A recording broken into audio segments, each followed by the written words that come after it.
All right, welcome back to another edition of Buck What You Heard. My name is Gene. You can reach me at Buck What You Heard. You follow me, I will follow you back. And I'm joined by my co-host, my man, KB. How you doing, my friend? Oh, refreshed after a couple weeks off. It is nice. I just got back from Mexico myself. Ready to get back at this. Oh yeah. So it's been a while. And this is, if you guys have followed my show, if you followed me for years, right after the draft, well, actually, right after the last game of the season, all the way up to the draft, and then after the draft until camp are two of my least favorite parts of the NFL season, strictly because there's nothing going on. And, kind of have to look around the NFL. I think this is a good time to kind of look at other teams and see what else is going on.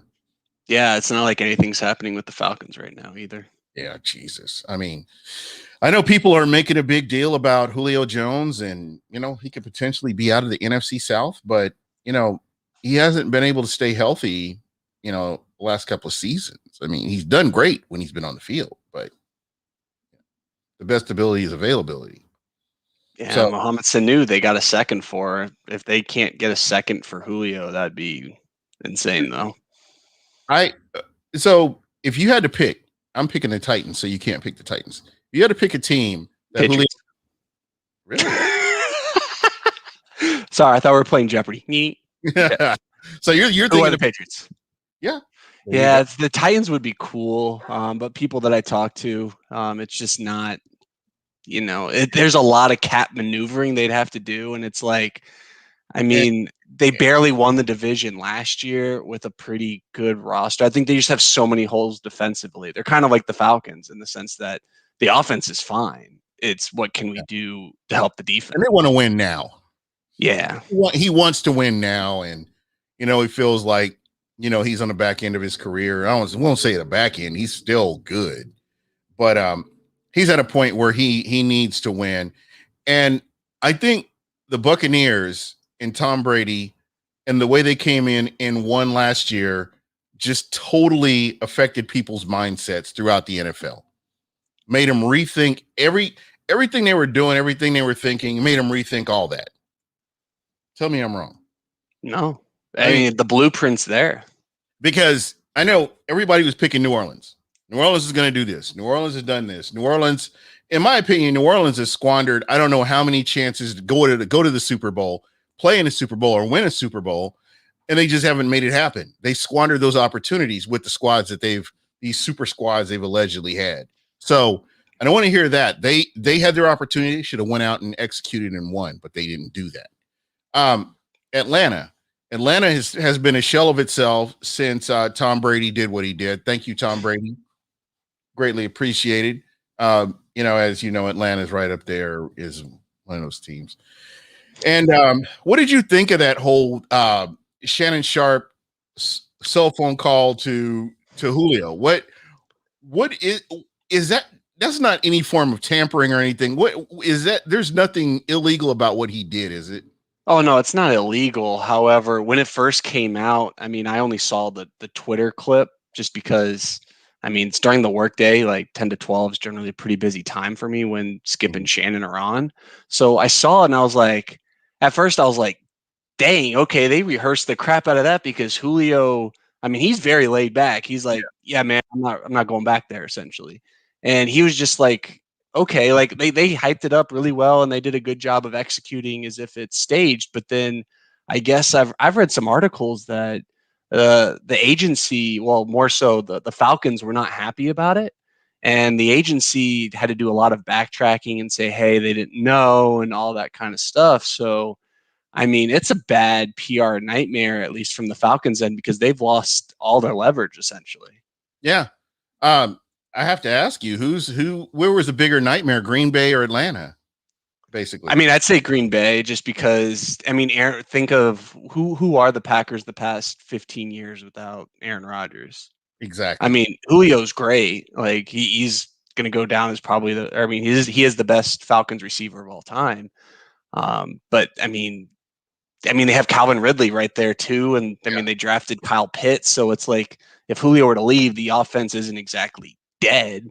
No. But if Aaron Rodgers isn't playing for the Packers, they go from one of the best teams in the NFL to one of the worst instantly. Yeah, instantly.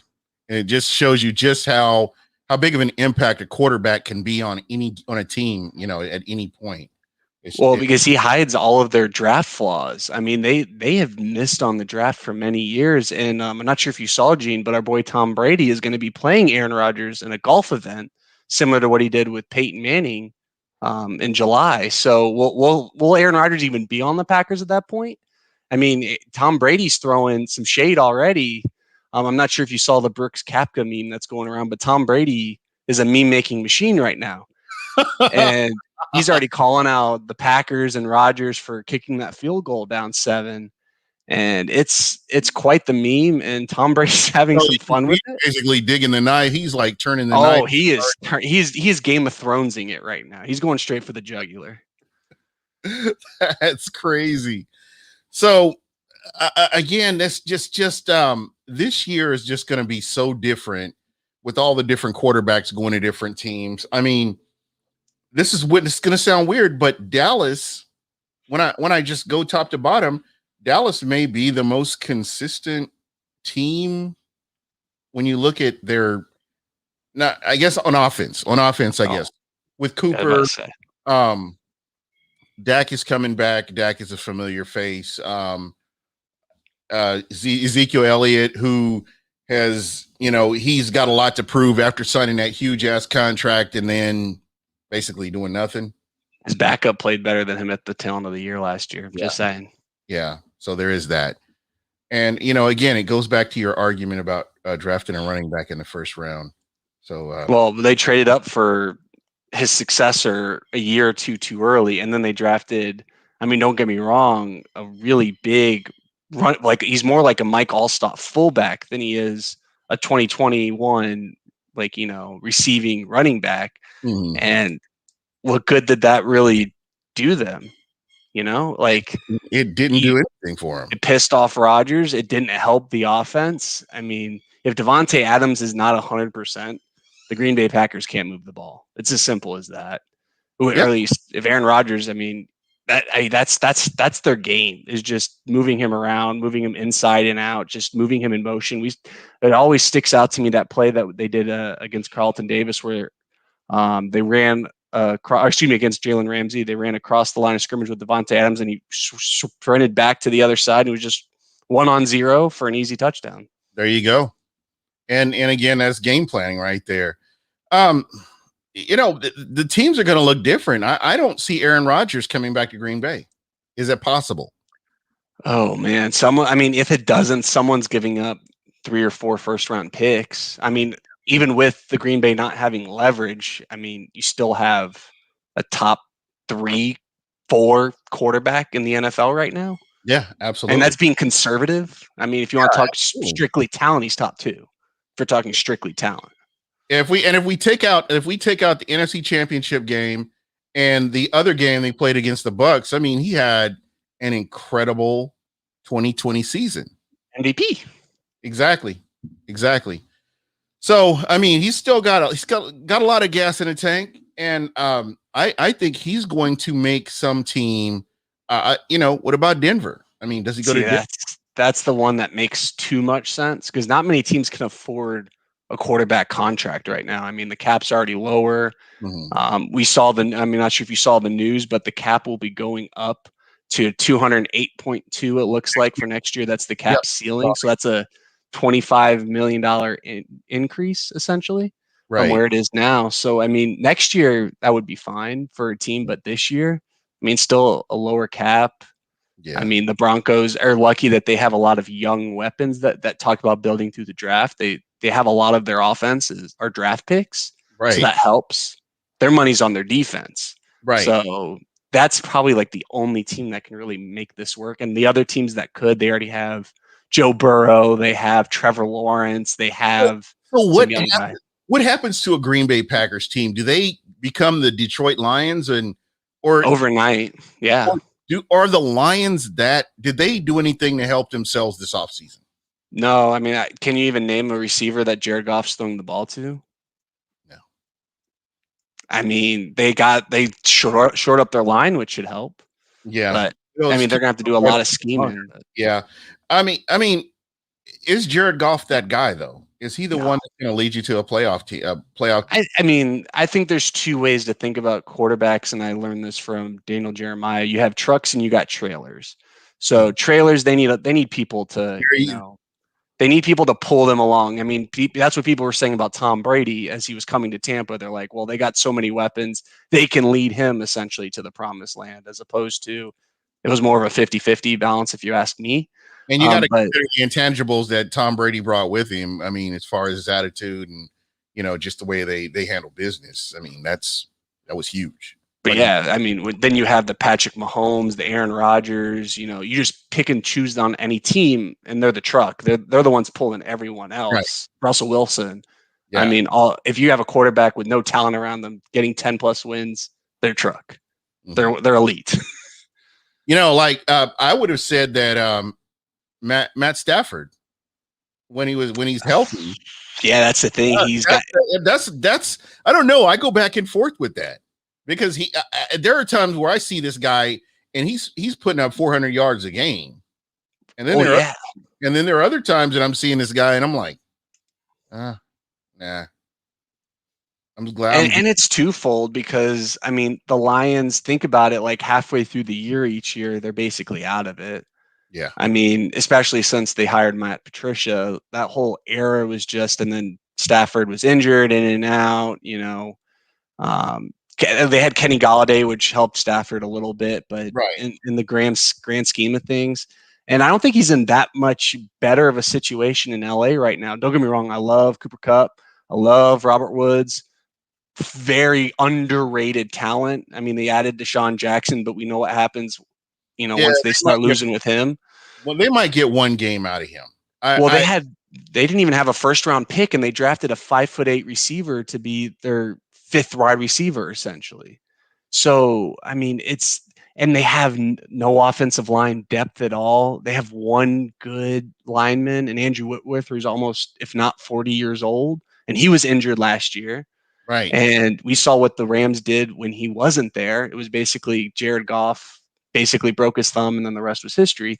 Yeah. But if anything happens to Aaron Donald, Jalen Ramsey, Matt Stafford, any of those three, their season's over. Like just one of the three. I mean, the Bucs, if Tom Brady goes down, season's over. But like if Mike Evans were to go down, season's not over. If Gronk's going down, season's not over. If Devin White goes down, season's not over. Right. Because the depth in a lot of almost every position except for quarterback is something that you can kind of work with. It's I want to say serviceable. Is that kind of a slanderous term there, or no, for sure.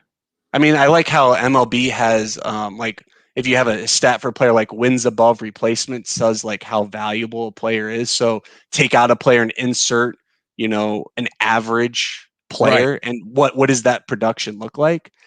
And I mean, the Bucs are lucky. Like that with the NFL though. They're I think PFF's already all over that. Okay. I'm not sure if they've released that in all their stuff, but that's on their podcast and stuff. They talk about it often. Okay. I have to check that out. Nestor Cervantes, what's going on? The season can take its time, not really getting here. Still trying to find a white Super Bowl Brady jersey. I got one. I was watching the NBA playoffs last night, and I was so bored that I put on The Longest Yard. Like the Adam Sandler, The Longest Yard. You know what? I enjoyed it a lot more than I did the NBA playoffs. Is. The meme is incredible. Yo, how about Chris Rock? Shout out Chris Rock, man. I miss his comedy like when I was younger. Like, and he had that hiatus where he wasn't doing anything for a while. Yeah, NBA just isn't doing it for me. So I've got the alerts. I got CBS Sports. I've got the alerts for the NBA games, first quarter, third quarter, fourth quarter. But that's it. I just I'm not into it yet. I would love to see the Lakers lose, but other than that, who cares? Well, see, me, it's all about Luka. Luka's really fun to watch, but I mean, a lot of these games, like for example, I mean, the number one seed, the best record in the NBA, the Utah Jazz. I mean, they ain't looking too good right now, and apparently their whole team's falling apart, like internally. Like Donovan Mitchell's, I guess, being a diva, and everyone's on Rudy Gobert's side. Like there's just so much, and the Yeah. games just aren't doing it for me. Like a lot Yeah. of lopsided games. There you go. Hey, Christopher Cole, what's going on? P. Cody, how you doing, my friend? We're just out here. Just there's not a lot going on. What do you guys want to talk about? I mean, throw some subjects in the chat or something. Let's talk about it. But I got one for you. what's that? What are we talking about here? Greg Allman tweeted 8 hours ago, with Antonio Browning signing official, the Bucks have 1.8 million in cap remaining, which is enough to sign their 3 remaining unsigned first and second, third round draft picks, and then no need for any other moves to create space. So they're done. Yeah. The Bucks are done. They don't need anything else. Can you think in history and in your time following the NFL, have you ever seen anything like this from a GM? I can't put it all in the GM because they've got so many people behind them that are helping them. But from the front office perspective, have you ever seen a Super Bowl team do anything remotely close to this? Well, we did last year, and he still didn't even win Executive of the Year. Yeah, well, it's Tampa. I but they gave it to Buffalo. It's not like they gave it to Dallas. Yeah. So, just what he's done, what he's accomplished this offseason, and I've just been racking my brains. I can't think of another offseason where a general manager that just won a Super Bowl has gone back out and did what Jason Light has done. You lose usually 3 or 4 contributors every year. There's somebody that wants to take the money and go to a crappy team and not play good and then try to come back later on. Yep. It never fails. Remember Dexter Jackson going to Cincinnati, and he came back. I'll leave it at that because I like him. So there is that. So, and that's what makes this so boring. I mean, what really, seriously, camp battles. I mean, there may be a few backups. Was it running back for starters? Now, that's about it. But again, I have a problem with that because the running backs, you're going to see whoever your favorite running back is, game 1 through 17. You're going to see you're going to see him on the field.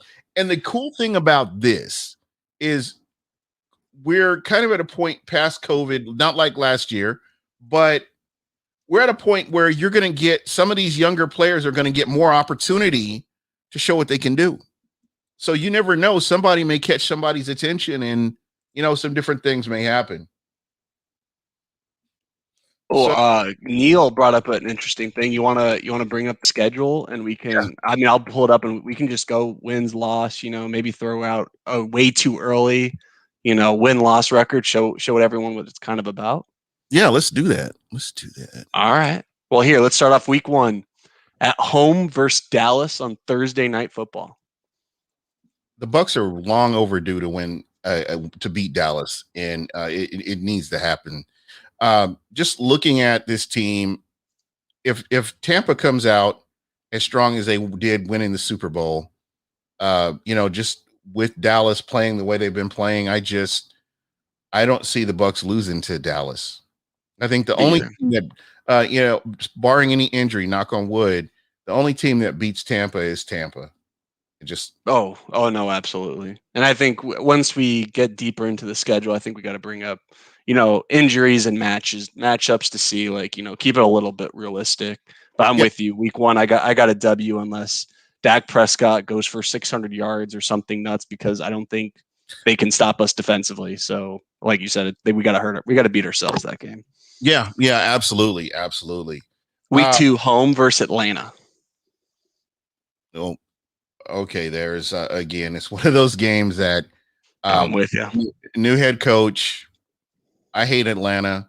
Tampa's gonna win. No, this is when the schedule gets fun. Week 3, away at Los Angeles. I'll be there. But yeah, it's gonna be a good game. It is going to be a good game. As we were talking about, Matt Stafford and that vaunted Rams defense. We're gonna see if they can bounce back from last year and get an early win, a win early in the season against the Bucks. That's probably going to be my favorite game, because last year Tampa should have beat the hell out of the Rams. I'm sorry, they should have. There were a lot of mistakes made. I think coaching the cohesiveness with coaching had not gotten there yet, and the way that the season dragged on, and they had not even gotten to the bye week yet. I just think there were so many factors there. I want to see this team and see what they do with a fully healthy defense, and we'll see what they do. Yeah, for me, these two. Well, I'll get to the next game after this, but the Rams game, I think Sean McVay's just shown that he knows us pretty well, at least Bruce Arians. And so, but historically, and Neil L. brought this up, the Rams have always given Tampa problems. I mean, yeah, up to the freaking 70s, the Rams have always been an issue for Tampa. I think they've announced full stadium capacity for LA teams this year. So I'll give them, the Bucks a loss for this week 3, just because that's going to give them motivation to win the Super Bowl in that same stadium. Yeah. And like I said, I think they're going to learn a lot from when they play Sean McVay, and then see what's the Matt Stafford, because they're going to be pretty healthy week 3. Let's see what that's all about. Right. All right, week 4 at New England. I got Tampa winning that game. If Cam Newton's under center, I got Tampa winning that game. Yeah, this is the only. And I don't think. Yep. Just when you look at how athletic your linebackers are, and you look at the back end from top to bottom, I just do not see New England having a team at this point, having an offense that can do anything with the Bucks defense. Yep. So right now I'm 3-1. You're 4-0. Week 5, home against Miami. Let me back up. I'm going to back up here. Okay. That Rams game, I'm not 100% sure about that game. That's the one game that pops in your head right there, and I'm kind of with you. That might be the game that the Bucks lose right there. Would probably be. And I'm fine with us losing early. It's going to be. The Bucks are not going undefeated. Yeah, and in the 17th game, I think makes it even more unlikely. And I don't think that should be the Bucks' goal. I think the Bucks' goal, and I think it's going to upset a lot of fans this year, is I think they're going to play a lot of zone defensively, just so that they can keep everything in front of them and stay healthy. Yep. You can't bump and run for 17 weeks and expect everyone to be healthy. That's too physical, and it's too much of a. Yeah. All right, so you're going to be 3-1 as well? Yeah. All right, 3-1, home versus Miami week 5. Home versus Miami. Let's see. Tua, I'm not 100% sold on Tua. I'm not. Yeah. I think he still has a lot to prove. I have the Bucks winning that game. I'm with you there. Now, I think this is the biggest trap game of the year, as we learned last year with Chicago. Week 6, Thursday night football at Philly. I think the Bucks win, but it's not going to be pretty, personally. I'm just again, it's got to be Philly's defense that wins that game. I think the only chance Philly has is Jalen Hurts' legs. Yeah. I don't think Devontae Smith is beating us. As amazing as he is, he's a rookie in his fifth, sixth game. Come on. Yeah, I just again, Jalen Hurts, I guess they're going to hand him the keys to the car right now and see what he can do. I know that he's always loves playing the underdog, but I just don't see Philadelphia. I mean, they might, but just don't see it. All right. Now we got week 7 at home versus Chicago. I'll go first this one. I think we're going to stomp them. I think this is full-on revenge. I think they're going to play sloppy week 6, like we kind of did versus the Giants last year. Yeah. Win barely. Yeah, the Bucks have not looked good on Thursday Night Football, and I hate Thursday Night Football to begin with. So, yeah, it's worse when you're away. If you look at the betting lines and statistics, and with everything with that, the losing team or the away team loses like 75% of the time. So it's really not fair for the players. A really interesting here. P. Cody was saying we own Stafford. We'll beat the Rams. I don't think Stafford really plays whenever we play the Lions, though. Normally been injured or something. Yeah, last year especially. I mean, when we trounced them by like 50, Stafford was out in like the first 3 drives. Yeah. I think Tristan Wirfs gets revenge on Khalil Mack. I think he's got a year under his belt. I'm looking forward to this match. I'm still pissed that the Bucks lost to Chicago last year, and it's a moral imperative that they got to win this game. Yeah, remember that crazy start that our offensive line had to go up against the first like half to 3/4 of the year. This year, you get Dallas has DeMarcus Lawrence, about it. Falcons have Grady Jarrett, about it.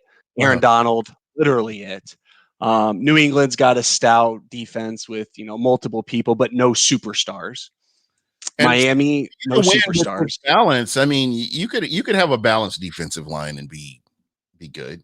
Yeah, but that's what I mean. Like, there's, I mean, those other teams, like for example, they're playing a team with one guy, or a team of just like not Jags, but like no one, like not like the Bears defensive line, for instance. Like they weren't going against the Bosa brothers early in the season. Right. They weren't going against some of the best defensive lines. I mean, across the board, until you reach the Bears, there's no one I'm really scared of on the defensive line. So, like, when we're looking, I'm just kind of looking over, like, for instance, New England's defense. And here, I got you. Yeah, I'm looking. I'm Dante Fowler or Hightower, excuse me. Yeah. See, they got Kyle Van Noy back. Yep. I mean, they have some like good, steady guys. Yeah, they're just not man beaters, elite. You don't have to worry about them beating, let's say, Tristan Wirfs 1-on-1. Right. Or even Donovan Smith 1-on-1, if we're going to be honest. Like, Bill Belichick's just going to scheme the shit out of the game, essentially. And that's pretty much what he's got going for him right here. I don't see the Patriots putting the game in Cam's hands. I don't think they score points, honestly. Because, I mean, Cam, he's got legs, and the Bucs struggle against quarterbacks with legs, but he can't throw. Yeah. I would say since that game in Carolina when he got injured against the Bucs, Cam Newton has not been the same quarterback since then. So people can say whatever they want to about him, but he just hasn't been that same quarterback. He's lost velocity on the ball, and it's not the same. So, fun fact about that Patriots game, real quick. If Brady averages 294 yards for the first, something like that, for the first 3 games, he would pass Drew Brees during the Patriots game for most yards of all time. That'll be good. It needs to happen. Yeah. All right, we're at week 8. Your favorite, at New Orleans on Halloween. I might try to attend this game. That game that looks like a fun game right there. I still don't know who the quarterback's going to be. Yeah, I think week 8 is probably the time you see Jameis. Yeah. Either from injury or bad play by Hill. So is Hill going to be, is he the projected starter right now? Yes. Well, it depends on who you read, but everything I've read and seen, it's basically Hill will get the first attempt. Now, Jameis can still beat out Hill, but Hill is number 1 on the depth chart right now. I just don't get the logic in it. It's because Sean Payton, it's his guy. But again, I mean, he serves a purpose. And when they use him the right way, it's really hard. It's not worth $16 million though. No. But I will say this, that's the only way I could see him, because it's like Tim Tebow. It's the same thing. You line him up, but when you line him up as an offensive weapon, you have more, you can utilize him a whole lot more. But if you've got him under center, then you've got defensive coordinators who can scheme. They can look at his film, they can break it down, and he's not Drew Brees. Well, the issue with Jameis is he wants to go a little bit more downfield, which isn't. I mean, Michael Thomas can do it, not his strength though. Alvin Kamara is generally probably the best check down in the NFL. Jameis doesn't like checking down. Yeah. So, and he still can't read a defense from what I saw last year. Oh yeah, yeah. So, I mean, it's I a terrible problem for the Saints. yeah, No matter who you like or who you think it is. yeah, exactly. And I ain't got no skin in the game. I hate both of them, so it didn't really matter. To me, Jameis is not proven that he's a great decision maker.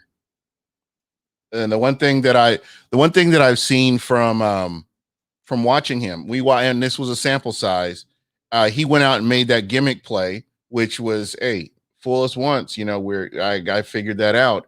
But just in the time that he was in, and that's why he never started again after that game. He showed he's the same Jameis. I mean, until he can go out and prove otherwise, he's still the guy that you saw his last year that threw a pick six to end the season against Atlanta in a loss, and that's the same guy.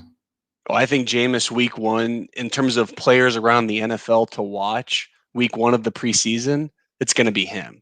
Because, I mean, I don't think Hill is going to because he's going to get physically beat up no matter if he's quarterback or tight end / offensive weapon. Mm-hmm. Jameis, I think they kind of have to make a decision in terms of if he's going to be the starter or not. So I think that's going to be fun to see that first preseason game. I'm going to give the Bucs a win at the Saints, not even because of the offense. I think we're going to see a significantly worse New Orleans defense. They lost a lot of depth. Marshawn Lattimore, no one has any idea if he's going to get suspended or whatever that situation is. Did you see that video, Gene? It's bad. It's a bad look. It's a horrible look. So I'm just going to say I think the Saints defense is going to be as good. And normally on this show, I don't really get into the TMZ stuff, but it does impact where this game is going. We kind of have to think about it. And I'm sorry, but that's selfish, in my opinion. And this is why I say this. There's only this much of a percentage of players from college that get to play in the NFL, whether you're good or bad or indifferent, that you're actually a starter in the NFL and you're starting on a team that went to the playoffs. Now, you have all the time in the world because the window in the NFL for NFL players is pretty small. So got all this time that you could, potentially you could do other stuff. But right now, focus on your craft, focus on what you need to do, and just realize that, it's fleeting. These years will eventually be gone. You could do dumb stuff when you get out of the NFL, but what he did directly impacts his team. So I personally don't believe that Goodell's going to come down on him too hard, but I think something will happen. I think he'll plead not guilty or something. I don't know what's going to happen. I'm not a legal person. Well, remember, he can get suspended just for, defaming the shield, essentially. Yeah. All right, so who you got week 8, Saints or Bucs? And this is in New Orleans. In New Orleans. Halloween. The Halloween part makes it interesting because New Orleans is like the place you kind of want to be on Halloween. So I'm going to go ahead and go with New Orleans. All right. So right now I'm 7-1. You are 6-2. Heading into the bye week, I think if Bucs win in 6-1 or 7-1 or 6-2, I think we'd all be ecstatic. Coming out. Yeah. Coming out week 10 at the Fitzmagic-led, possibly, Washington football team coming off the bye. Oh, the Bucs. I have the Bucs winning this game. Steamrolling. Yep, I'm with you there. All right. So now we got week 11 home Monday Night Football against the New York Football Giants. Jesus, this is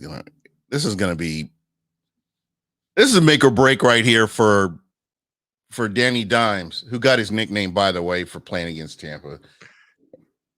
He's 2 for 2 in terms of playing like actually pretty good games against them. Yeah, and he really did. I'm going to take Tampa in this game. All right, I'm gonna flip flop. Not that I don't think we can't win this game. I think that the Giants probably are playing for their season at that point. And they have a lot of weapons, and I think this is probably the week that our defense just Doesn't play up to their snuff, if I had to guess. All right, so now we're at week 12 at Indianapolis, coming off of their bye. Coming off of their bye. Yeah, so they have a bye, then they play us Right. at home. I say that because that makes it interesting. It really does. And I'm thinking about their defense, and they're sneaky good. Oh man. I don't know. Give me a sec. Can I? Yeah, I'll go first. Well, let me. I need to pull up their. Let me look at their depth chart. Yeah, I'm looking at their depth All chart. right, here, let's pull it up real quick.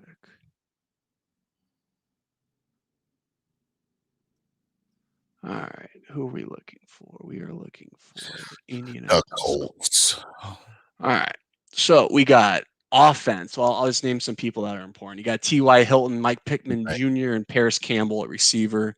You have the newly signed Eric Fisher at left tackle. You got Quentin Nelson manning up the guard spot. Ryan Kelly's a decent center. I think the right side of the line is pretty open in terms of beating them. All right, so you got Jack Doyle, Mo Alley Cox, a lot of just not named tight ends, but solid, can be productive. Yeah. Then you got the big Carson Wentz addition at quarterback, and then you got a pretty good trio of running backs in Jonathan Taylor, Naeem Hines, and Marlon Mack. Defense, you got to deal with DeForest Buckner. They just drafted Kwity Paye to rush the passer, along with Bobby Okerwenke. I can't pronounce that. Darius Leonard, of course, in the middle of the defense with Rock Ya-Sin and Xavier Rhodes manning the outside with a decent safety and Julian Blackman. And Kenny Moore, probably the best slot corner in the NFL. Ooh. Also, shout out Rodrigo Blankenship, Sir Goggles kicking the ball. Sir Goggles. This is going to be a tough ass game right here. Yeah, to me, this is the most 50-50 I could probably coin flip. This and the Bills game. And you got Bobby Okereke too. Okereke, yeah. Thank you for saying that correctly. Oh, no I don't know why I was reading it, but I couldn't pronounce it. My tongue just wasn't working. Here, I'll go give us an L. I'll go first. I just think it's going to be a tough game. You can't win them all. Yeah, and again, what do I have? How many L's do I have us at right now? You are 8-2 right now. I am 8-3. Okay. I think this is a great measuring stick for the Buccaneers right here at this point. If they are healthy, if everything is rolling like you hope that it would, I think this is going to be a great determiner that, just where this team is. I think we have to look at it a little bit different than last year. Last year, everybody was getting to know each other, and it was a totally different scenario. And consider you got to factor in crowd noise now. Crowd noise is back. The atmosphere, momentum, and all that good stuff. I'm picking Tampa to come in and sneak one out. Love it, Gene. All right, week 13 at Atlanta. Yeah, win. Yeah, me too. Let's make that one quick. Clay All Lynch. right, so now Real quick, Clay Lynch, I am going to do everything in my power, such as it is. I would love to be at that game Halloween. I do have a pirate costume, so yeah. Well, I'm seeing what the loose cannons throw out there in terms of their packages before I make any decisions. Yeah, because I know that the Rams game, definite. Well, yeah, that's more out your alley. I mean, how far is that drive? I would never drive there. Just fly. Oh, okay. Yeah, okay. That's still a pretty short flight, though. Yeah. Yeah, just an hour. No big deal. So, but that New Orleans game is the one I want to go to. I have not been to New Orleans since Katrina.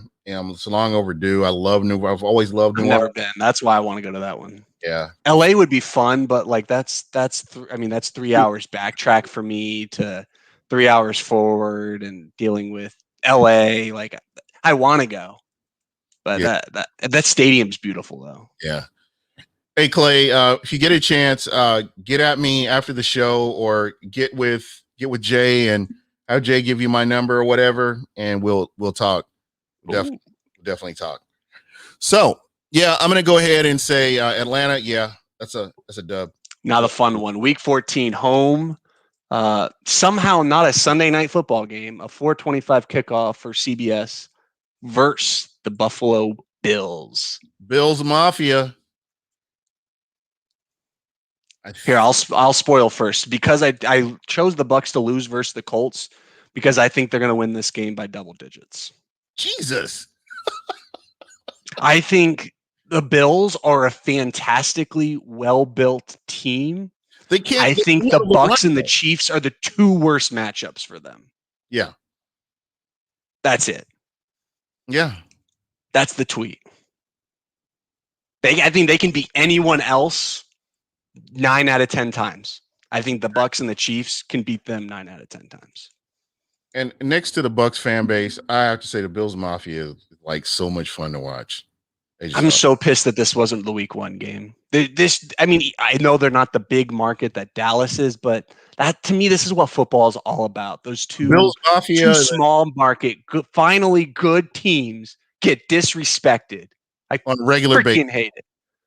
Jumping through tables. I just want to see somebody go through a table. That's the whole thing about it for me. I want to see somebody go through a table. I mean, honestly, if this game was in Buffalo, I take it back because it's December. That's too cold for me. I can't do that. That's how I would have considered going. If it was first game of the season, yeah, there you go. I would have probably gone. But yeah, so I got the Bills, or excuse me, the Bucs beating the Bills. Carl Hardy, did I pick the Rams? I picked the Rams to. I think we both picked the Rams. You originally picked the Bucs to win, and then you backtracked. Yeah, I just got the Rams for some unknown reason. I don't know what it is. I think it's just early season. I think the Rams are going to show what they have that game. Yeah, it happens. It's the NFL, y'all.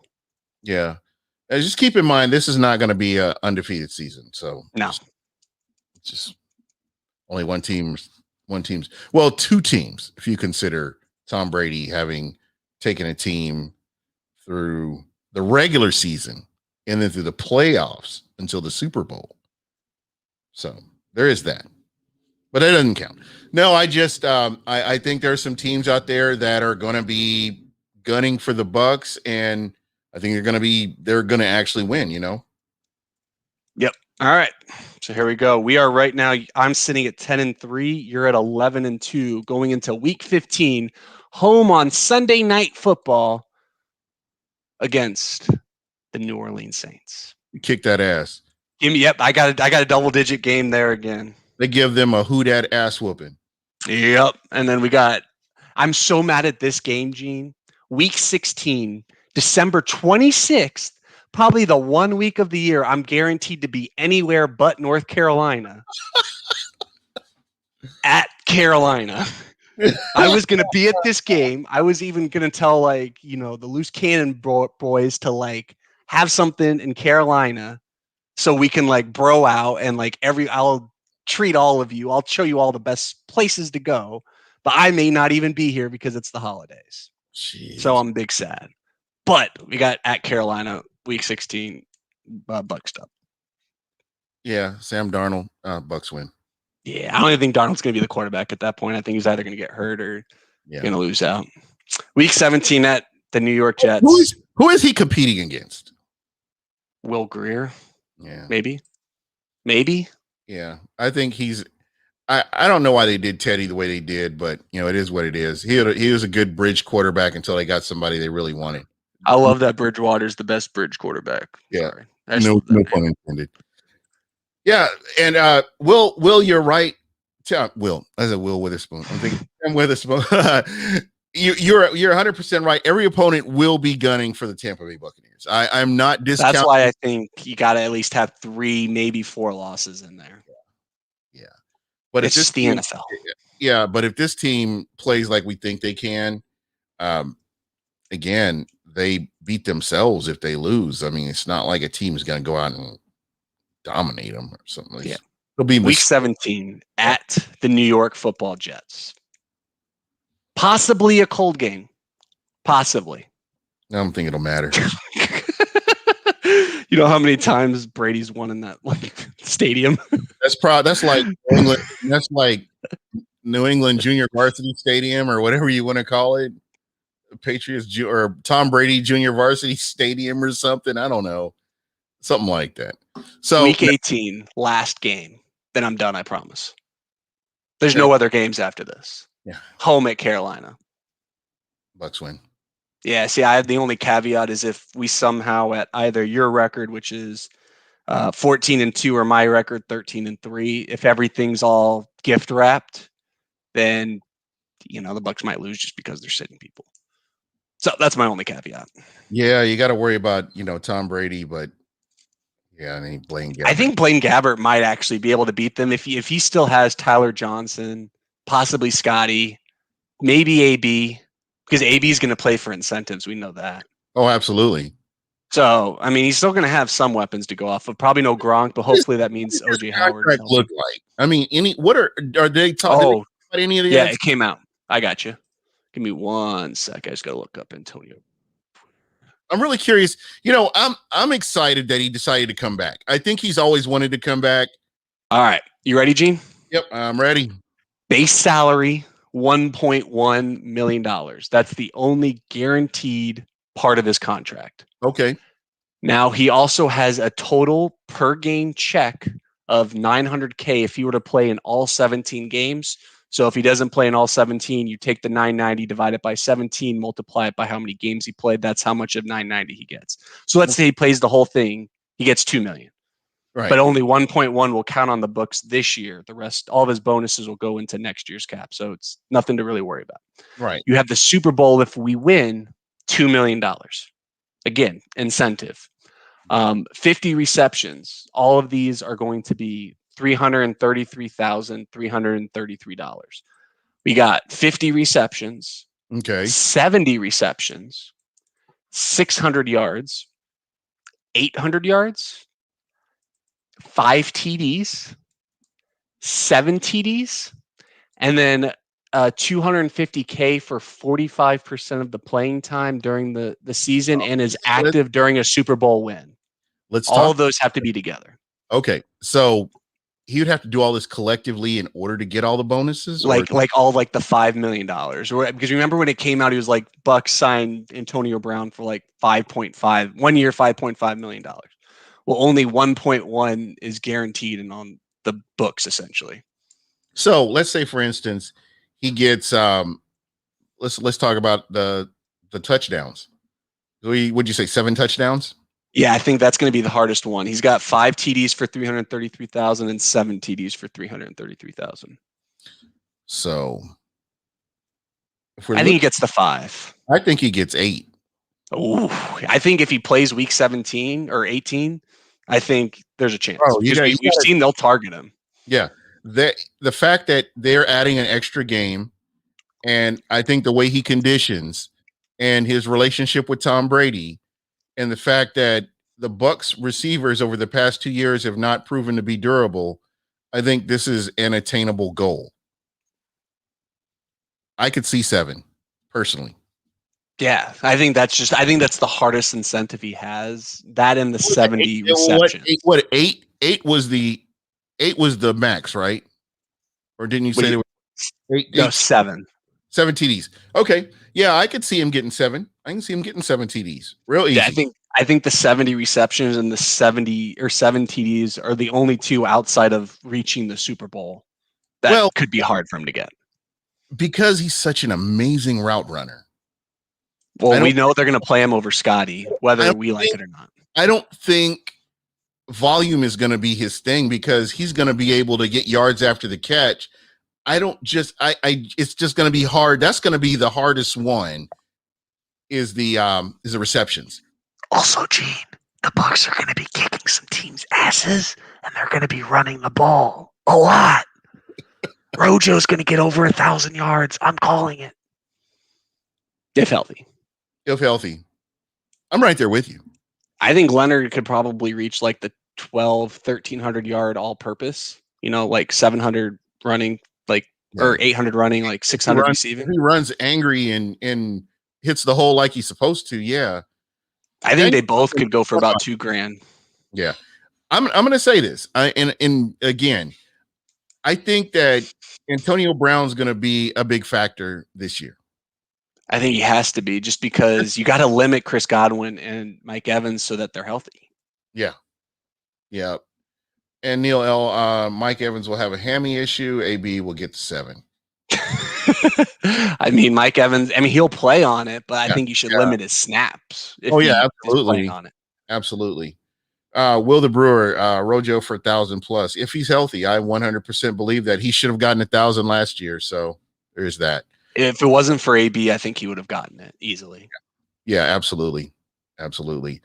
Giovanni Bernard is somebody we haven't talked about who's going to also be a factor in a lot of this. It's going to be nasty for some of these teams. OJ Howard is another player. We haven't even brought up OJ Howard's name. Let's, again, Talk about healthy. King Cook says, but you have to understand Brady's the type of guy that to make sure AB will get those incentives while we were winning. He did it this past season already. Yeah, but they did it the last game. Yeah. Mainly. Yeah. Like they were like, okay, this is in target. Let's just get it over with. Let's make AB happy. Let's do all. And I think they'll do that again this year. That's why I think if there's a week 18 game where starters are sitting, I think AB plays. Yeah. And Blaine Gabbert is going to have AB in his ear and Tom Brady in his ear the entire game saying, hey, throw it to AB. And I don't think Carolina could stop him. So why not? Yeah. I'm right there with you. So, yeah, again, I just think that this team is so loaded. Again, who do you cut? I mean, that's going to be interesting is who gets cut. You want to do a quick 53? Just not like as detailed as what we did for the schedule. Just like, well, name some quarterbacks who you think they keep. You just move on. Okay. All right. Kansas City Buccaneers quarterbacks. I think they're going to cut Tom Brady. No, I'm just kidding. So we got Tom Brady, Blaine Gabbert, Kyle Trask, and Ryan Griffin. Griffin's gone. Yep. I think he's practice squad. If he's eligible, if not, he'll just be on the streets until whenever he's needed if there's an injury that occurs. Yeah. Kyle Trask will forever be QB3 as long as he's healthy. Shout out to Trask 1 of 1. Hey, at least he isn't a tool. I follow this guy. I follow him back. I was like one of the first people he ever tweeted. Yeah, exactly. So, just waiting for that book, Trask Derangement Syndrome, but see what happens. Okay. This is going to be so easy. Running back: Ronald Jones, Leonard Fournette, Keyshawn Vaughn, Gio Bernard, CJ Procise, or Tremaine Pope, who doesn't stay. Wow. Procise and Pope. Yeah, precisely. All right. So wide receiver, we got Evans, Godwin, Brown, all locks. Scotty Miller, lock. Then you got Justin Watson, Tyler Johnson, Jalen Darden, Cyril Grayson, Travis Johnson, Josh Pearson, and TJ Simmons. Randy Watson, I don't know how you.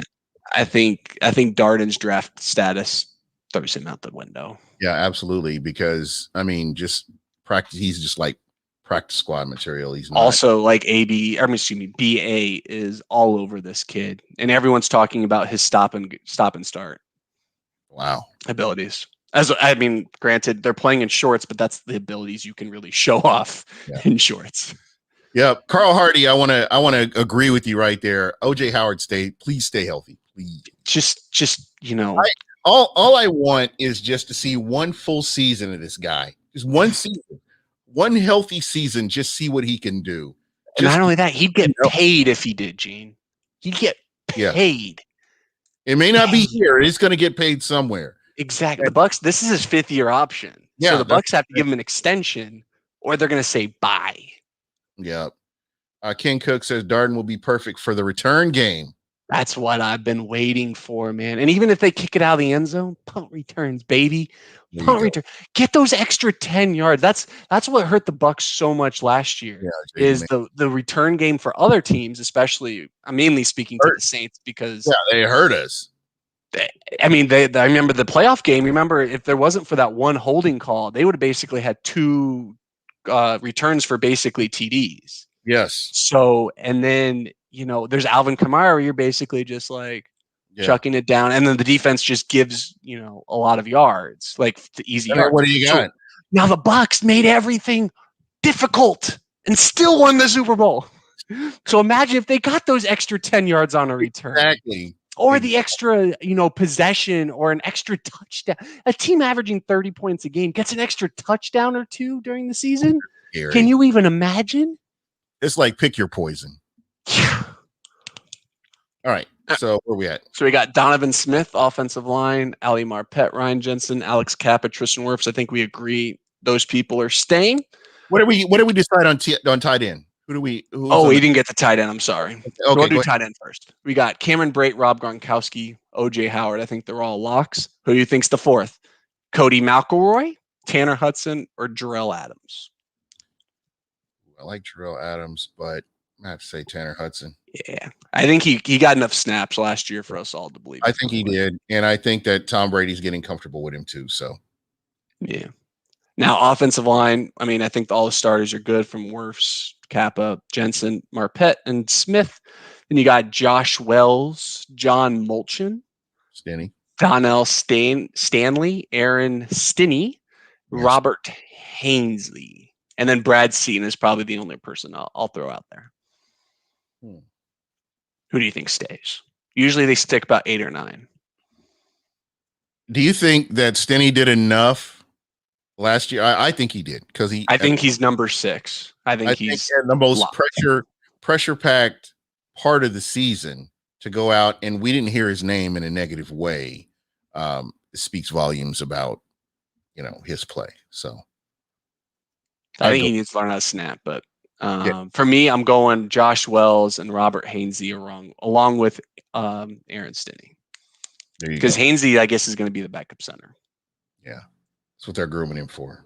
All right. Defense. Ndamukong Suh, Vita Vea. I'm talking interior defensive lineman. Okay. Ndamukong Suh, Vita Vea, Will Golston. I think we can agree they're all locks. But then you have Lakeem Nunez-Roches, Khalil Davis, Patrick O'Connor, Jeremiah Ledbetter, Steve McClendon. I think everyone else is top sledding. Mm-hmm. Yeah, it's going to be. They're going to have to really. Are any rookies or undrafted free agents that could potentially? No. I mean, I think Steve McClendon blocked off any of those kind of guys. Yeah, basically. I think he's the cutoff line is Steve McClendon. Yeah. I think Nunez-Roches, Khalil Davis, and Steve McClendon make it. I think it's just between O'Connor and Ledbetter to be that last guy. Yeah. I think O'Connor has made plays. Special teams. He had that block punt last year. Yep. That's what I'm saying. All right. So we got outside linebacker Pierre Paul, Shaq Barrett. I think they're good. We got Joe Tryon. I think he's going to make the roster. But then Anthony Nelson, Cam Gill, Quentin Bell. I think Anthony Nelson comes back. I think he did enough last year to secure. I think that's going to be interesting to watch. One to watch is Anthony Nelson and see if somebody comes up to compete for that position of his. That would be one that I would keep my eye on. So let's write that one down. All right. Now, for me, speaking of the longest yard, do you remember the superstar versus half a star for Chris Rock? They're trying to get all like the 5-star really bad inmates to be on the football team. So Cam Gill, Mr. Half a Sack, I think is going to be the 5th outside linebacker. You got the half a sack with Ndamukong Suh in the Super Bowl. That's right. Half a sack. All right. Cornerbacks, we got Carlton Davis, Jamel Dean, Sean Murphy Bunting are locks. However, we got Ross Cockrell, Herb Miller, John Franklin, and Chris Wilcox for the other 2 spots. I'm really interested to see what Franklin does because I think he got injured, didn't he? He was practice squad a bunch, and then he got injured a little bit, and then it was like they signed Ross Cockrell, and then that spot was basically locked because of Ryan Smith being a special teams ace. Right. So I think that's going to be a really interesting secondary. See what they do with the secondary. Yeah, I think Herb Miller or John Franklin. I don't think Chris Wilcox makes it. I think he's going to be a practice squad guy. Yeah. So give me. They really love Herb Miller for some strange reason. I want to pick John Franklin. What is that all about? I I was looking at Why Franklin. do they like Ross Cockrell? That's where I am. So how are we even on Herb Miller? Yeah. So I would say, I know they like Ross Cockrell. I think they're gonna. I think he's locked. He's locked. I think just in that secondary, I just have the strongest feeling somebody's going to come up and compete.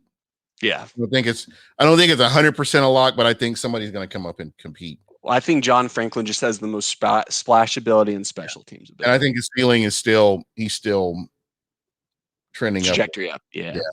All right. Now I think the second most battled position behind running back will be safety. So you got Antoine Winfield, Jordan Whitehead. I think we can pencil them in along with Mike Edwards. However, you got Javon Hagan. Okay. I don't think I missed there. Okay, I think Our Lads is missing some people. Otherwise, I guess Javon Hagan will get it. I take back what I just said then. It says Lawrence Wright, Augie Contressa, and Raven Green. Raven Green is the guy who was from Pittsburgh, or no, excuse me, Navy, I believe, who's supposed to be really good. I think. Don't hold me to that. I'm looking this up. Raven Green. If not, never mind. I think the 4 safeties will be locked in. No, he went to James Madison. Oh, This is supposed to be Raven Green's supposed to be the special teams guy that we signed recently. That's supposed to be really good for the Packers. But he's like strictly special teams. He's like Ryan Smith level in terms of. And the one thing that I found with Jason Light, with with the Bucks over the past few years, is that you have to have the ability to play multiple positions. You can't just be strictly a special teams guy. You have to be able to do so many different other things. And versatility, that's the word I'm thinking of. So you have to have some versatility. And I don't know. This guy brought up Shabby Piscatelli. Sabby the Toast. Your favorite. Sabby the Toast. Yeah. Sabby the Toast. All right. So do we think Ryan Succop's losing the job to Jose Baragales? No. All right. Don't so I think we got pretty much our 53 in there. Yeah. I honestly believe that somebody is going to come up and compete. It happens all the time. I've just started noticing it with Levante David, when Levante David came in and just took that starting position and it never looked back. And just from there's always been some player that's come in and just performed like they're supposed to. And it's been exciting to see. Yeah. Speaking of competition, one last question for me, because I know I've been rolling off with a lot of questions tonight. Who do you think, if you take Aaron Rodgers off the Packers, discount double check, who do you think is the biggest threat to the Bucs in the NFC?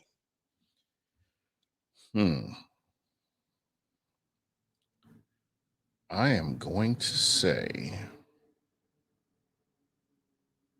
biggest threat to the Bucs in the NFC.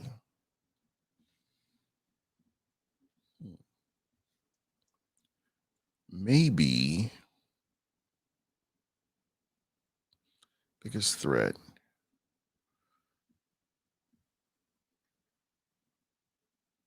In the NFC. Oh man. With Green Bay out of it, we play a lot of the other teams that are to me, it comes down to 2. Maybe Minnesota. Maybe. Whoa, where'd that one come from? Things you don't expect although they might be the division winner if the Packers aren't. Yeah, that's what That's interesting. Which direction were you going? I was thinking either Rams or 49ers. But for me, I would let you take the Rams if you wanted. I'm going to take the 49ers in the sense that I think against most good quarterbacks, what you can do to beat them is establish a run game, which I think the 49ers can do, and then get after the passer. So as long as who's their starting quarterback? Jimmy Garoppolo. And I'm using this with the mentality that Jimmy Garoppolo is their starting quarterback. Okay. I'm not going rookie Trey Lance. I can't take the 49ers seriously with Jimmy Garoppolo under center. See, me too. But I think if you told me that the 49ers figured out a way to, rush the ball 25 times for $125, $150. I mean, I think in the NFL, or the entire NFL, I think they're the only team that could actually formulate a run game against us. Yeah. Just because they're so tricky. And I think that all it takes is the Bucs just having an off game offensively, Nick Bosa being, healthy and actually good. Yeah. They have a linebacker who can just be a full range sinking missile. It's Wednesday night. Come some slack. I hate to cut this party short, but Yeah, I was putting it on as you were as I asked you the question. Yeah, there we go. Well, this has been fun. I love getting interviewed. Go watch the Lightning, everyone. Cheer them on. I don't want to see the cheating ass. Speaking of heat-seeking missiles, the Panthers. Yeah, what they are, and I don't want them to win, and I don't want this game to go back to Fort Lauderdale, Florida. Yeah, I want that shit. Yeah, we don't need that. All right, guys, we are out of here. Thank you so much for checking us out. Thank you, everybody in the chat. This was a lot of fun. This was a fun show for a dead week with the NFL. It's always fun to be able to interact with you guys. Thank you so much. Hopefully you'll get back with us on Wednesday, and we'll do this again. But we're out of here, and everybody, you guys have a great evening.